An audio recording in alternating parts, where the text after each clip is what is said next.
to the deep dive. This is where we take the sources you share with us, the strange, the dense, the absolutely bewildering, and try to find the insight hidden inside. And today's source is especially dense. It is.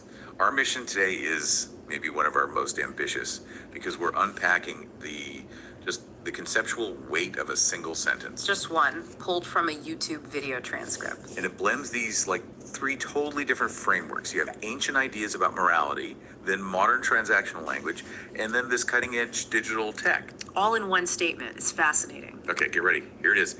This is the entire piece of source material for today. The quote is, "This is my new chastity uniform, my wife's insurance policy, ensuring my fidelity with this very visible commitment to our marriage." I mean, just, wow. That sentence is an absolute monument to cognitive dissonance, right? It really is. It just forces you to ask, what happens when this archaic personal morality crashes into the cold language of risk management, and then digital performance on top of it all? Exactly. And that's our goal today, to pull apart those three layers. Okay. First, there's the symbolic meaning of the chastity uniform as a, public contract. Right. Second, how framing it as an insurance policy just completely changes how you think about marital trust. And then finally, the really key part, the role that AI and digital visibility play in actually making this whole thing work. Okay, let's unpack this. Starting right at the foundation. That startling juxtaposition of chastity uniform and insurance policy, it immediately yanks the whole thing out of the moral realm and puts it somewhere else. It puts it squarely in the economic realm. Yeah. Let's start with uniform. I mean, a uniform is designed to do what? It removes individual choice. It signals you belong to something bigger, an institution. It's for public viewing. It's meant to be seen. Yeah. So by calling it a chastity uniform, and the speaker is, he's externalizing an internal discipline. He's making a private vow into this mandatory, visible identity. And then boom, right away, we get that transactional term, insurance policy. Fidelity in a marriage, that's supposed to rely on trust, on deep personal emotional commitment. Insurance is the polar opposite. It exists precisely because trust is not enough to guarantee an outcome. Exactly. And that's the conceptual genius of the statement, really. He's taking a personal virtue, fidelity, and reframing it. It's now a contractual obligation, and it has a mechanism for risk mitigation. The insurance policy is there to protect the wife against a negative event. The negative event being his infidelity. It implies that trust alone is just too high risk. So you need something tangible, something enforceable to put in its place. But hold on, doesn't that just inject a huge amount of cynicism into the relationship from the get-go? Well, that's the question, isn't it? I mean, if you have to put an insurance policy on fidelity, doesn't that mean there's a fundamental lack of trust to begin with? Isn't this whole mechanism just a really complicated way to avoid doing the actual emotional work? That is a crucial question. And it gets at the tension in a lot of modern relationships. This shift from, say, emotional trust to transactional security. It's often born out of fear, or maybe prior experience. Sure. But from a purely practical standpoint, the speaker seems to be arguing that this way is just more effective. If you introduce these high visible stakes, you're structurally supporting the relationship against temptation. So it's less about the quality of the relationship and more about engineering its survival. Exactly. It's about engineering permanence. Okay, so the uniform becomes the physical manifestation of the policy's terms and conditions. That's a good way to put it. And he even names the enforcement mechanism. Yeah. He says, ensuring my fidelity with this very visible commitment. Precisely. The commitment's power comes entirely from its visibility. Right. If this were private, it would have no function as insurance. It would just be another promise. The fact that it's visible means he's creating a public... Why, hello? Samantha State and Mariana VA. We are listening to Notebook.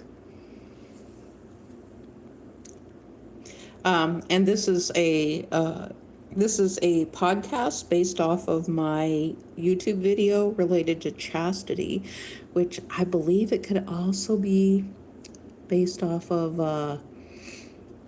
premarital agreements too. Let's continue. And so I was just listening to, I think it's pretty cool to be able to get a podcast based off of the fidelity chastity belt of the guy with the lobster.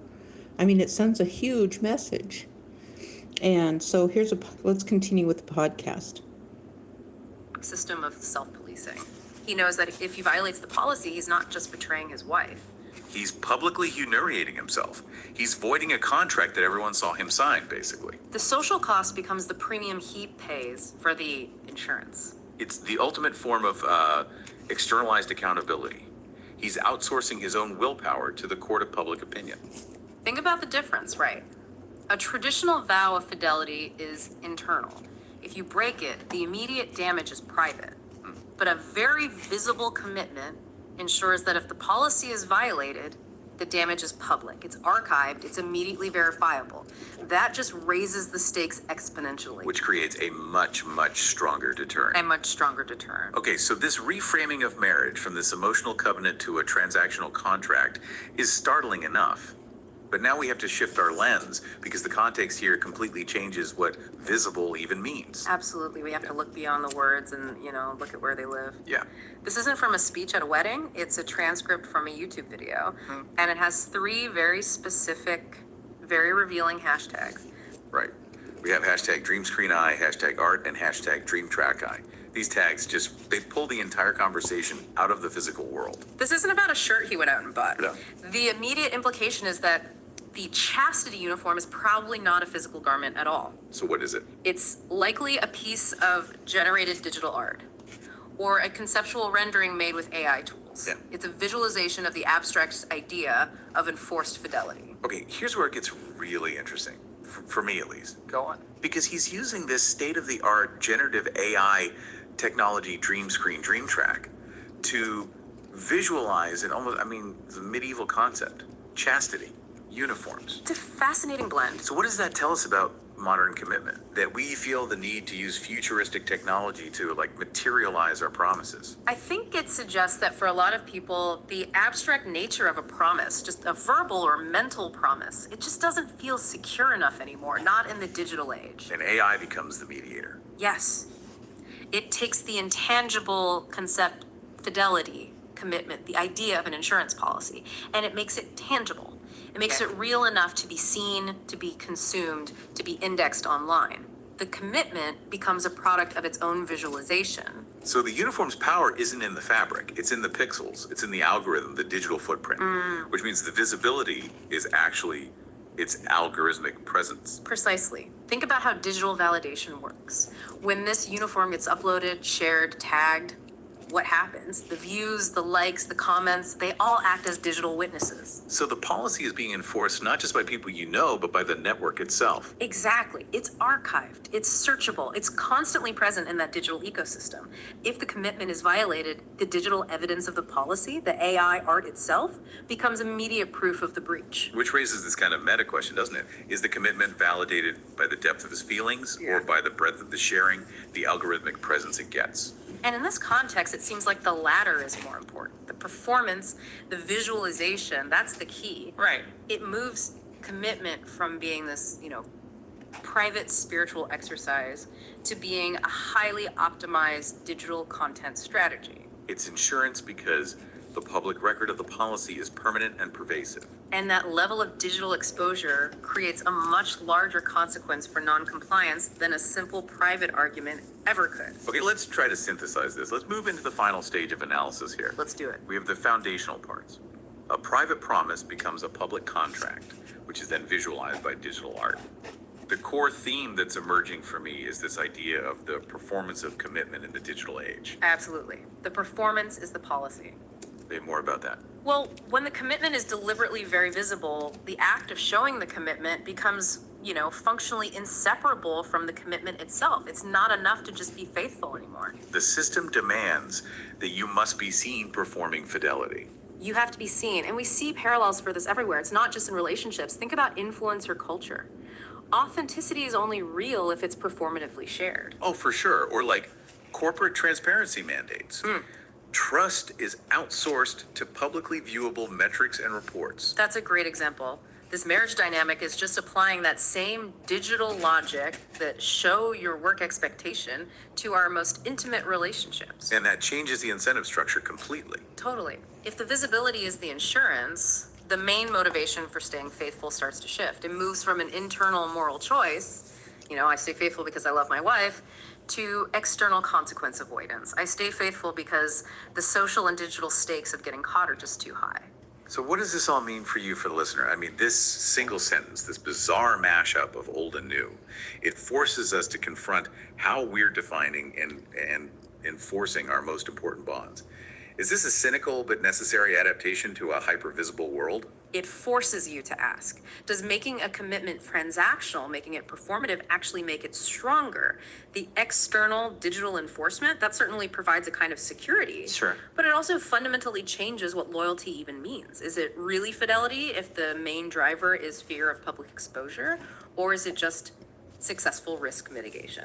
I think the biggest takeaway for me is just the speed with which this cutting edge AI is being used, not just to generate art or optimize search results, but to manage these ancient, abstract human dilemmas. Trust, jealousy, fidelity. Yeah. The AI is a tool for conceptual manifestation and public enforcement. And every single piece of this structure, the uniform, the policy, the digital art, it only holds value because of that one central mechanism.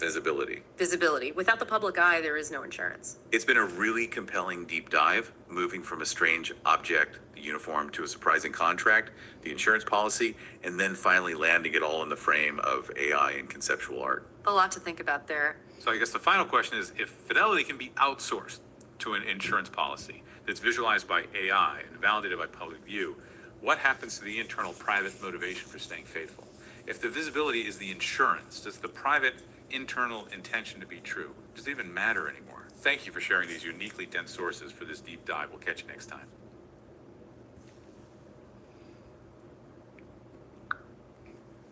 Okay, there you have it. I don't know what y'all think.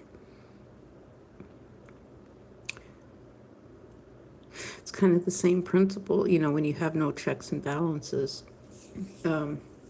Well, it's applying corporate behaviors on individual human beings. That's basically what they said. And I think that's kind of what they talked about related to the RICO. I don't know, there's something about, is it RICO or RISA, something like that, related to real estate laws that they've taken and applied them onto human beings in the same manner. So it's an interesting concept there, insurance, because insurance is that premarital agreement. It's the same principle, especially when you have a person who has a premarital agreement that's set up to favor their self, but it excludes their partner. That does happen. A premarital agreement is nothing but an insurance policy for one person when they can afford an attorney and the other party can't. I mean, there are some wealthy people who have actually had premarital agreements where they included their partner in the event of a divorce, but then there are others who don't include their partner. They just want to keep everything for themselves, which includes if she makes money, he wants to keep her money too and what she contributed to the marriage. So the thing with that is that if someone wants you to sign a premarital agreement, the relationship is over at the beginning. That's what I would say. They don't have your intentions at heart at all related to a premarital agreement or any type of nuptial agreement. Any type of nuptial agreement means that that person has, either they want to use you as a capital gains bride, or they just want to use you. There's some benefit that they can get out of it. And so there's two ways you can look at it like that. One of them is capital gains losses. So when a person has capital gains losses, they get an additional $1,500 a year at tax time, dollar for dollar. related to retirement. And then, but they have to be married to get that. They have to be in a relationship. I'm not sure if they have to be married or just in a relationship to get that. I'm not positive. But there's probably some other tax benefits that they can get out of it too. But I do know that there's the percentage thing that they have related to paying taxes, which means that if they keep raising the price of the property value to match within that certain rate of what the Fed chair raises things, then they stay within that. They stay within that 50. I think they said it's 15%, and then they don't have to pay taxes. So, that's something I learned about this past week. I don't fully understand the whole concept of that yet, but I mean, it makes sense. You know, especially the ones who want to manipulate women for their own purposes related to, naive women. Naive women is what they go after. Naive women. So if there's a man with money and he's older or looks successful, and he's talking about Wall Street, he has intentions of there's something related to him being married that he's going to get additional benefits for being married. And that's the only reason that he's in the relationship to begin with anyway. He really doesn't care what the woman looks like. I mean, for crying out loud. As we've learned, transactional is something that was used in this podcast, the wording transactional over and over and over again. And it's nothing but a transactional relationship. He gets the benefits of the transactions from the United States government. And that's what it is. So I think that's all I have to say right now. And thank you. And we will see you guys the next time.